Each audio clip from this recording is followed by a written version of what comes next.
we do advocate for communications beyond what happens at the event, because we've all seen the studies, we've all seen the science about the drop off in what people remember. And there's a lot of energy, there's a lot of effort, there's a lot of investment that goes into events. And it's important to support that and continue the results that you achieve.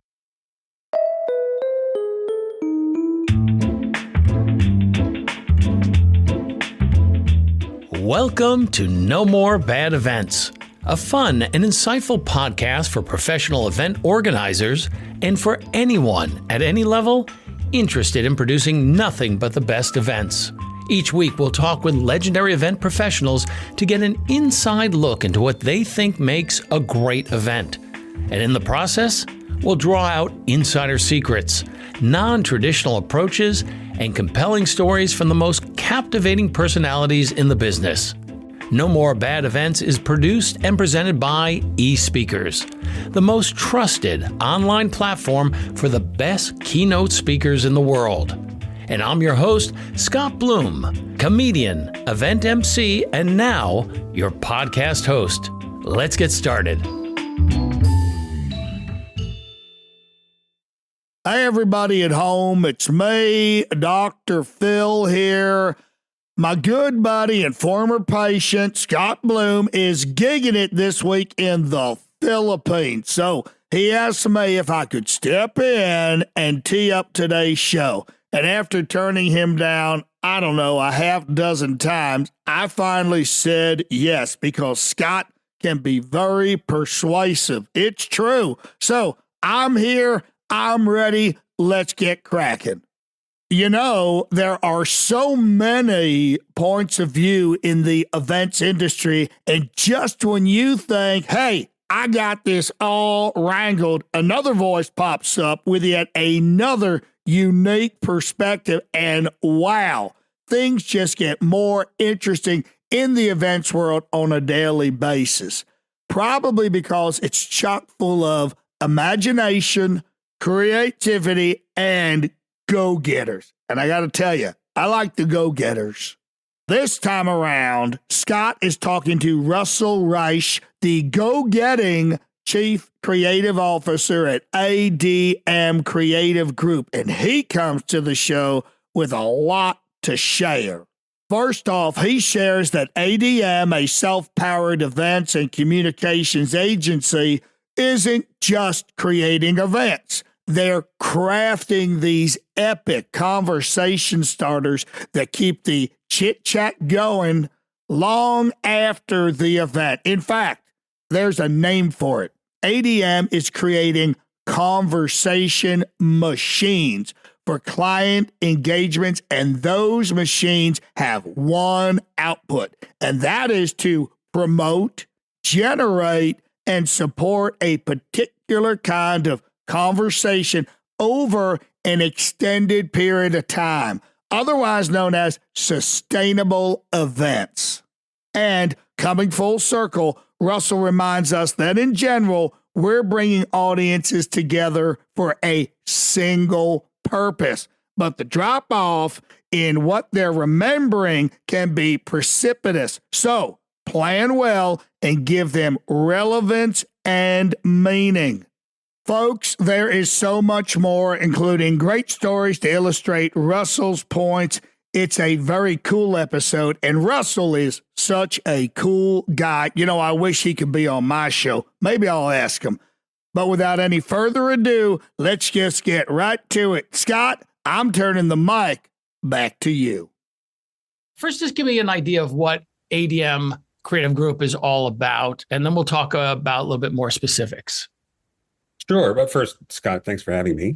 And it's great to see you again. ADM does have a unique value proposition in our industry. We call ourselves a self-powered events and communications agency that dares to do the thinking and the doing. We are a whole-brained organization. What that means is that all the things that are normally fragmented or farmed out in different ways to different partners with us are all under one roof, single source. So we have writers on staff. When I first started working here, I said, "You really do?" They said, "Yes, we really do." I said, "You really have the equipment, the lighting equipment, the projectors, all that is in-house?" "Yes, it is." "The facilities, the editing, the stages, the sound stages, you have those facilities?" "Yes," they told me. "And we even have the trucks, the tractor trailers that transport this stuff to our clients' events because we want to make sure that it arrives on time and it arrives in the right shape. And we want our equipment to be there because we know how it's been maintained." And this is a bit of a rarity in the industry. It's very rare to have a single partner that can handle every major component right there in-house. And it's got tremendous benefits.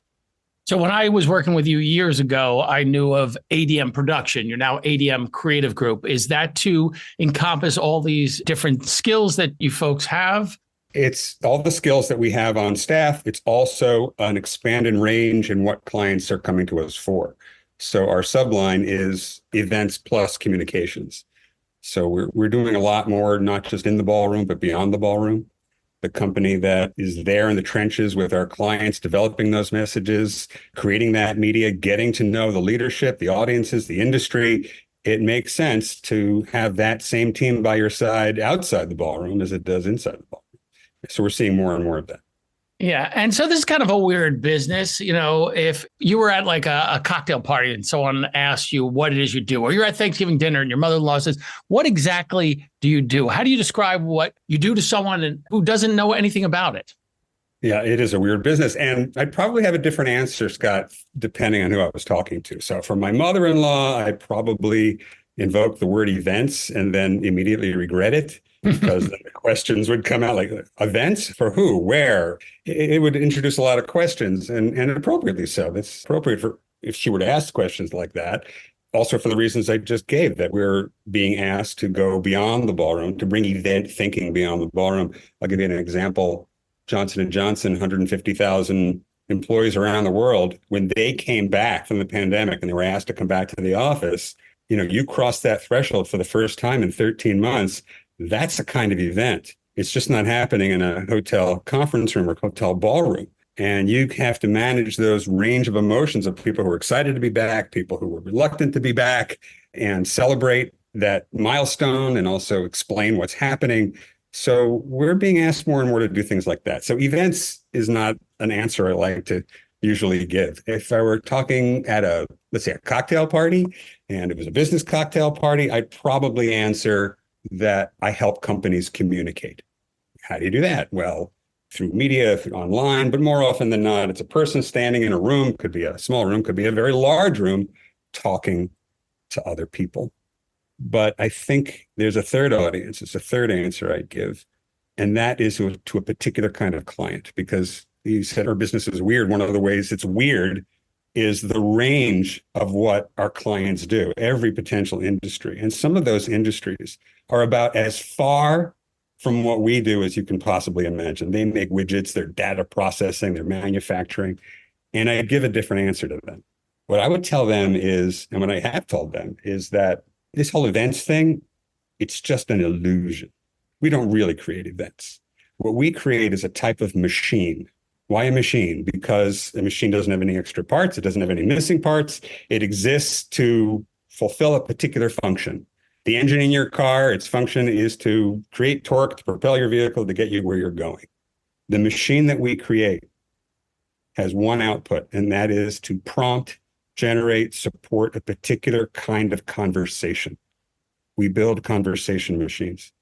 Because if people are coming to events and they're not talking about you, they're not talking to you, they're not talking to other people, then there's something wrong. Something went wrong. So we're in the conversation generation business. And once we explain that, then that opens up a willingness to say, "Oh, okay, here's the kind of conversation that we need you to help us craft. Here's the conversation we need to be having with our employees, that we need to be having with our customers, that we want our customers having with each other, that we want analysts having with the investment community," whatever the audience relationship is. And when we're diving into the elements of that conversation, we're getting at things like desired outcomes, business objectives, all the things that everything we do is supposed to serve. I love that concept of conversation generation because it encompasses all different aspects throughout the timeline of a year, year-end goals. So there must be some companies that, are you embedded with some companies so that you can take it from an event and then pull through all the way through the year, continuing those conversations? Or do you have different relationships with different companies? Well, it's always different. There's nothing sort of off the shelf about what we're doing. We're looking at what a client needs to do that we can help align to their business objectives. We do advocate for communications beyond what happens at the event, because we've all seen the studies, we've all seen the science about the drop-off in what people remember. And there's a lot of energy, there's a lot of effort, there's a lot of investment that goes into events, and it's important to support that and continue the results that you achieved, so that you just go back 2 days later to the same old, and there's no transformation that takes place. So there's a lot we can do to help support that. You make things campaignable. You take some of the same sort of media and properties and you continue them. You give people a voice. We believe that all design is a kind of mirror. So when people see themselves or they see their peers or people like them or something that represents something that they aspire to, that has automatic appeal. And by continuing those sort of conversations, you're extending that investment in the event. And the conversation is ongoing. So it's going to be going on throughout the year. On your website, ADM noted that the events industry is broken, fragmented, complex, expensive, unresponsive, and that you are the folks who are there to fix it. And I think this is one way that you're saying that you want to fix it. It's not a one way of information at an event and that it stops, that it continues. So the name of this podcast is No More Bad Events. What do you think makes a bad event? And why do they happen? And how do we fix it? Oh, love that question. What we find is that it's the same 5 things. It's always the same 5 problems. So you talk to clients who we haven't dealt with yet. So what are your pain points? What are you dealing with? The first 2 are our events are fragmented and it's really complex. And they're complex because they're fragmented, and they're fragmented because they're complex, because events are inherently complex. So you need different skill sets. So you're managing multiple partners. That's tough. It's a herding cats proposition. Messages get dropped. You get some, finger pointing about who's responsible for what. It's a lot to manage. And then, of course, when you have those kinds of inefficiencies and complexities, they're really expensive. So what causes a bad event is, from the client's point of view, is when they're upcharged every 5 minutes. It's really difficult. And there's a reason why this is happening, Scott. It's happening because of the way the industry's built. It's built largely on an outsourced business model. It's the idea that leanness has its advantages for these agencies, and it does, but your biggest strength can also be your biggest weakness. So if your freelance talent, whether they're an editor or they're a writer, isn't right there, well, it's going to slow things down. It's going to make things more complex and fragmented. And that's the big ADM difference. We solve for that by having the editors, the writers, every talent that you need across the event is always and already right there. And so you get this great advantage of agility. If you have a change to a video, the editor is right down the hall. You're talking to the producer. That edit can sometimes happen right there on that phone call. It's just much more efficient. And because these people are on staff, we don't charge extra for it. That's our nut to have to handle. They're already right there. They're already on the payroll. So we don't have to upcharge you for a change in a set, a change in a script, a change in an edit. It happens fast and it's less expensive. And then there's that 5th thing that makes events go screwy. And that's the creative. What clients say is the creative is good, there's a lot of talented people, but why is it predictable? Why isn't it more inspiring? And I have a thought about why that is. Think of the nouns that we associate with this industry: events, meetings, theater, which is type of theater, and then the big daddy of them all, storytelling. And that storytelling, I've heard your podcast a lot. There's a lot of reference to telling great stories. But what's essential to telling a great story? Conflict, antagonism, risk. You can't have heroism. You can't have a great story without some sort of tension or friction. Now, so those are the nouns, and the main noun is storytelling. What's the adjective that modifies all of those things in our industry? Corporate. You put corporate in front of those words, everything goes weird. Mm-hmm. Okay? Why? Because from a corporate standpoint, the last thing you want is conflict. You know what a good story is in the Wall Street Journal? conflict in the boardroom, revenues at risk. No corporation wants to embrace a story like that. That's what causes things to go wrong very often. So what's the solution to that? So I think you have to communicate with the client and bring them to a place. You can't say, embrace conflict. That's not going to work. That's like saying, calm down to somebody who's really upset. You have to help them understand that together, that's us and them, that's them and their audience. We are going to choose a foe. We're going to choose something that we're going to go to battle against. It could be inefficiency. It could be lack of innovation, lack of imagination, whatever it is. That's how we're going to shape our conversation with you. We're not going to alter the noun. We're not going to give up the storytelling for the sake of the adjective. The adjective modifies the noun. We're going to stick with the storytelling, and we're going to bring the corporate sensibility to a place where they can embrace and understand the emotion and impact and inspiration that can be behind good storytelling. Well, speaking of storytelling, you have a lot of experience in that. Besides being the chief strategy officer and chief creative officer at ADM Creative Group, you're also an award-winning director and writer, a publisher and co-author of all the books in the acclaimed Notes On series, including Notes on Directing, which I think won a whole bunch of awards. So how's that influenced your creative approach and strategic thinking when it comes to working with your clients' events? We just talked about that modifier there. You want to have conflict, you want to have excitement, but you have to have that modifier of corporate there. How do you work that with your clients to get the most creativity out of an event? Yeah, there's a lot of crossover. It is theater. Corporate events are theater. And so what makes good theater also makes for a good event in many ways. I think if I were going to pull one piece of advice from the book that I think is so applicable, it's the idea that every scene is a chase scene. If character A wants something from character B and character B just gives it over, there's no scene, there's no interest, there's no reason to be there. There has to be resistance. There has to be conflict. And that's the chase. So people show up, they leave their homes, they leave their normal course of revenue producing business, they go to an event. What makes sitting there worth it? What makes their investment in sitting there worth it? This idea that you don't know how it's going to come out, but because it's got risk to it, it's got something at stake, it's worth investing in. And when you achieve it together, it's worth something. You've earned something. So that's an idea I bring. Another idea I bring, I do some speaker coaching too. I help executives when they're on stage and help them shape not just what they're going to say, but how they're going to say it. And there's a lot to be learned from the theater in terms of what it means to stand on the stage, talking to people, presenting to people.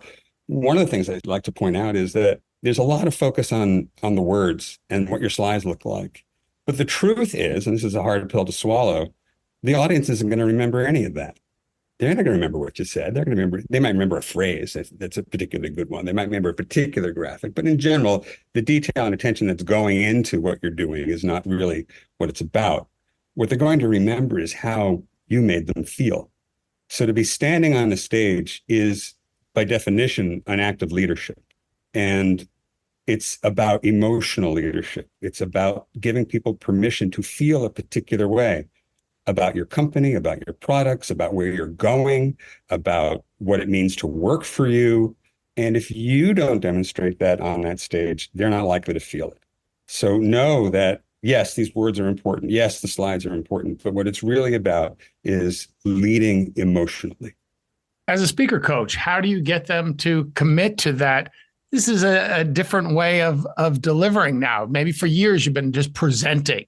And now we want to deliver an emotional story that you're going to tell. How do you get them to move into that space where they feel comfortable being a little bit more vulnerable and allowing the audience to really take them in on a different level? Well, to answer that question, I would look at what's preventing that from happening. And what's preventing that from happening is a really healthy reaction to standing on a stage in front of potentially thousands of people. You are incredibly vulnerable. You are incredibly exposed. And it is a natural thing to want to run away, to not want to be there. And what comes out are behaviors that you don't intend to demonstrate, but they demonstrate exactly that. I don't want to be here. So if you're in that state of mind, you're hiding behind the lectern and you've got the death grip on the sides of it. And the last thing you want to do is expose yourself, full body, because it's just not a comfortable place to be. That is a natural human response. But a funny thing happens when you go against those natural tendencies. If you were to come out from behind that lectern and expose yourself, this is me, this is who I am. Everyone in that audience, even when it's thousands of people or if it's 10 people, knows that what you're doing is hard. They know that there is a reason why you're up there, and that despite that difficulty, they say, I don't want to be the one up there. That person's up there. They are rooting for you. And ultimately, it's not about them looking at you and what fear you feel. It's ultimately about what you are there to give to them. Why were you chosen to give this talk? Where can you take them? What gift can you give them? What information do you desperately want to impart to them that you know will help them succeed or will help us succeed together? You are merely the conduit to convey that very valuable thing. And it's a privilege to be there. And despite the risks to you personally, you are there anyway, in a heroic way, overcoming those internal conflicts to present something that you want them to have, you want them to know, you want them to feel. Do you ever take sometimes an executive who might not be comfortable being alone on stage and setting it in some sort of interview format? Absolutely. You can do it that way. We sometimes call those fireside chats. We've also gone to an extreme. I worked with this brilliant writer and creative guy named Jason Hefter, and he had an executive who was in this camp of not really wanting to give a speech. He created for her own personal game show. And she became a game show host, and she was asking the questions she wanted to talk to, but it was audience participation. And she was completely freed because the questions themselves and the responses were natural and immediate. And she was able to respond to, oh, you're bringing up a good point, or that's not quite the way we want to see that question. So it was merely by bringing in this format that was right for her that released her inner authenticity. And how often do you look to add a conceit to a presentation? I mean, we can just have them stand up there and speak for 20 minutes, TED Talk style seemed to be very popular for a while. I think all that meant was just shorter presentations. But how often are you thinking, you're creating this sort of theatrical world on stage at this corporate event, but you also want to have some, as you said, some emotion going through or some entertainment going through the presentation. Do you rely on some sort of entertainment conceit or some sort of interesting way like the game show to deliver information? Yeah, I think the goal is not the conceit for its own sake. I mean, you can pull stuff off the shelf and throw devices or gimmicks at a talk, but that's not going to fly. That's really not going to work. You want something that emerges out of the material or out of this presenter's strengths. We were big believers in strengthening strengths, not remediating weaknesses. So yes, you want to keep the audience involved. You want to keep the audience interested. And some people are fantastic at standing on a stage and telling people things that are relevant and meaningful to them. Don't mess with that. Don't mess with it. Other people want to feel, this is an idea from the theater too, is they want to feel occupied. They want to be given something to do so that they know what to do with their hands. They know how they can react. It's this great format for talking about change, right? A lot of companies want to talk about change. And we've proposed to this executive that he come out on stage with 3 pillars, and there was a hot pot of boiling water on each one of them. And in one of them, he put a potato, and in one of them, he put an egg, and in one of them, he put a block of chocolate. And he said, these 3 boiling foods represent 3 ways of reacting to change. A potato is completely transformed into something mushy. It goes in hard, it goes in round, and it comes out a mushy mess. An egg goes in and it's completely transformed by change, and it becomes something completely different. It's now hard. It was a liquid, now it's a solid, delicious and edible. But the chocolate is transformed in a completely different way because it just doesn't transform itself. It also transforms the water that transformed it. That is what we're aiming for. And he gave this talk. He said, that is what we're aiming for, to react to change and embrace change in such a way that we're not only changed by it, we're not just victims of it, we incorporate it. we leverage it, we become strengthened by it, and we influence others around us because of it. So there's an example of a client coming to us with a particular message, a particular need, but wanting something to do on stage that was a memorable metaphor, that was demonstrable, that brought in a visual sense, something moving on stage, a little sense of danger, right? There's a storytelling component. And it worked great. Russell, why do you do this? I mean, you had this successful career, and I'm sure you were doing it along with working in the corporate realm. But, you work as a writer, you worked as a director. I think you were an artist resident at Harvard at one time. Tell me about a recent project that you can share that touches on how this business gives you meaning and purpose. Yeah. I had a client. He had to give a speech, a long speech, also in the financial technology industry. He had to give this 45, 50-minute speech about the future of fintech. And he was a product guy. He was a technology guy.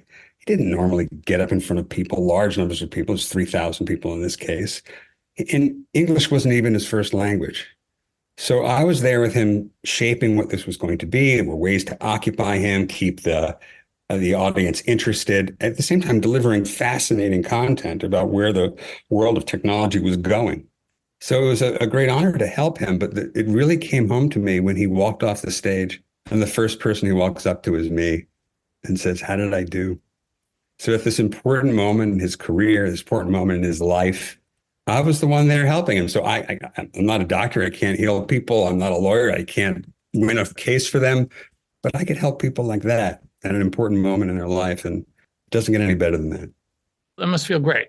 Must feel really good. You work with a lot of different brands, some big name companies. As a chief strategy officer, how do you collaborate with designers within your company and technologists to lead these major brand projects and events? Yeah, it's a question about leadership you're asking, Scott. And I think the best lesson in leadership I've learned, I think this is a Simon Sinek thing, is that leaders optimize others. And I didn't always understand or realize that. And I've come to realize that. I always thought that I had to sort of do it. And that's not really the best way to lead. The best way to lead is probably through asking questions, exploring, and then standing back and seeing what talented people do. The great director, Elia Kazan, said, before you do anything, see what talent does. And man, they're going to come up with much better answers than I ever would. And it's earned. There's that whole storytelling thing again. You give them a challenge and they get a chance to rise to the challenge. If I'm coming and saying this is what it's going to be, then it can't be any better than my imagination. And we certainly want to think with more of a hive mind and have others contribute. And it's by asking questions. I mean, this just happened the other day. We were looking at a set design we were proposing to a client, and it was a beautiful set, but not really being aware of what I was doing. I just said, what does this particular design, how does it tie to the client and what their goals are and who they are and what they do? And that's when my colleague, Jason, I mentioned earlier, he just said, oh, that looks like a this. Or I could see that looking like, and the this, I can't disclose it because we're still in the process here, but it really did look like an object associated with this industry. And then everybody started adding to it and plussing it and saying, yeah, we can do this and we can do that. Now, all I did was ask a question. Whether that's real leadership or not, I don't know. But the results were there merely by asking, and other people step in. They have permission to say, oh, I can contribute now. I can make a difference. And that makes all the difference. Yes. And yes. Yes. Right. I mean, there's some amazing things that can happen when you're collaborating with people who yes and. Speaking of Simon Sinek, I just saw him at the Ralph's at my local grocery store. And I was like, oh my God, I'm seeing a celebrity. All of a sudden these people, these influencers on social media become special. I didn't go up to say hello. I think he rushed out. But, going back to this idea of yes-anding and collaboration and asking questions, how does that affect the collaboration you have in the creative and the event design process with your clients? I'm sure you come in with an idea, some sort of strategy, but I'm sure you're very open to that. But I'm sure that's after a lot of questions have been asked. Walk me through that collaborative process. I don't really know how other people do it. I can only talk about the way I do it. And I think that it's a particular kind of listening, Scott. I'm sort of like a Cylon as the client is talking. The less talking I do, the more talking they do, the better. And inevitably, they say something. And I or my team are able to pull that out and say, that's significant, that's meaningful. We can build from that. That's something that is the key that's going to unlock our solution. And a curious thing happens when we come back with a response to that, a strategic and creative response. The client says, how did you know that? How do you know us so well? And we say to them, it wasn't us. You told us that. And then they might say something like, well, we've never been listened to like that before. And that's a great foundation for a long relationship.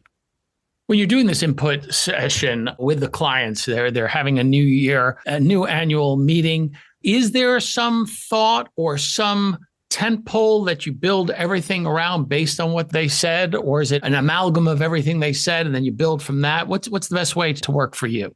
There are different phrases for this. It could be called the through line, the red thread, the main action. It's good to have a spine. It's good to have a line of messaging, narrative, strategy, purpose that weaves through everything. And you keep coming back to it. What it does is it gives the meeting unity. It makes it more memorable. It makes each piece relevant to the bigger picture. So you're building a scaffolding that's easy to remember, easy to act on. It just feels more polished. Every meeting has diverse elements. And so you're struggling against trying to take that diversity and that variety and meld it into something that has unified factors to it. That's often done through a theme. That's what the theme is supposed to do, reduce it down to a word or a phrase, and you keep coming back to that theme. It can also be done by an environment. The environment is continually bringing you back physically, visually, to a particular place that brings it all together, that makes it all relevant, meaningful, and consistent. Because if you have scattered messages, different people are going to walk away with different takeaways, and that's usually not what you want. If you're targeting particular segments, you can address that. But in general, you're bringing an audience together for a single purpose. And again, the drop-off in what they remember can be precipitous. So you want to give them something that's pretty easy to hold on to, that's significant and relevant. And so the big struggle is for relevance and meaning, and that's how we do it. Russell, are there any thought leaders or people of influence in this industry that you look to get some inspiration? Oh, all the time. I think of the people I came up with, wonderful people. I think of Bob Cortez of Cortez Sidner. He was great to me. I've had so many great mentors. All of that overlap with the theater world, Jeff Haddow and Mark Rubinsky, and just wonderful, wonderful people that I've had the chance to work with. And I also think about you. If I were thinking, every industry has its own internal celebrities, right? Well, in our industry, that's you. And what's interesting about you is that you've got something to enable you to do what's so hard for other people, to stand on a stage, to lead other people in an entertaining way, but in an emotional way too. And there is this idea that you've got to have a certain level of charisma and talent to do what you do. And that can be intimidating to people. But the way you do it, this is related to the yes and conversation that you mentioned earlier. You are always kind. You are always supportive. Whatever the person does, however the person shows up, you are there to make them look and sound good. And that is emblematic of our entire industry. We have some clients now who are in the hospitality industry. They run hotels all over the world. And there's a particular breed of people because most of us walk into a room and we look for an advantage. What's good for us? What seat is best for me? Who can I meet? Where's the benefit to me? And hospitality people are the inversion of that. They look to other people and say, how can I help them? How can I make their day? And what's great about our industry is there are people like you, and there are people like the people I work with, who they have a very strong giving mindset.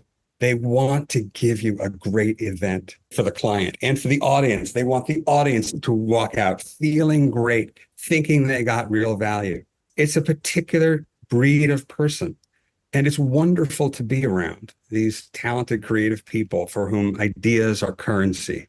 So I get to go to work every day and work with people like this. And it's a real gift. I have this incredible team. I mentioned Jason Hefter and Bernie Garzia, just some of the most talented people I've met in my career, and incredible producers and technical directors. It's just a great team. And it's like that across the industry. These wonderful people who just want other people to be their best. And it's wonderful to be a part of that. Well, I'll just throw it right back at you. Thank you for saying all that. And that's what I enjoy most about this business is that give and take, that sort of creative process where you are working with not just like-minded people, but people who are open for possibilities that are there because they want to be there. You talked about earlier how having that guy come up to you and say, thank you, I really appreciate that. And it is about a lot of that warm feeling that you can get from people. And it shows when you're working with clients. The audience definitely can feel it, that you're there for them as opposed to what is it that I can get. That's the best times I have is when I'm working with people who are open, who are creative, who want to do their very best and want to give their very best. There's a lot of times I jump out of my lane into someone else's lane. And sometimes I have to do it tactfully, but I'm always doing it because I want the best for the client. I want the best for the audience. And I know ADM is like that as well. Russell, it's been way too long. We did get to catch up a little bit during the pandemic, but hopefully I'll see you in person. Are you folks still corporate in Port Washington? We're in Port Washington, New York. We've got offices in Philadelphia, Cincinnati, and LA as well. Okay. Well, hopefully I'll be able to, next time I'm in New York, maybe drive out there. Thanks so much, Russell, for joining me here. I'm glad we had an opportunity to talk. Thank you, Scott. Me too.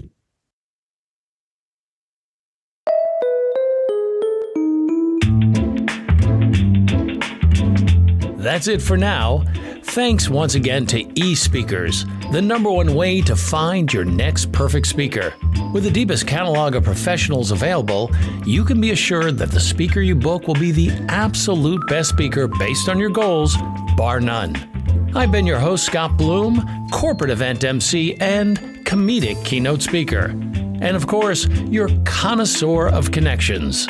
Oh, by the way, and if you're interested, you can book me for your next event on eSpeakers Marketplace at espeakers.com/marketplace. And if you like what you heard, subscribe on Apple, Spotify, Google Podcasts, or wherever you listen to your favorite shows.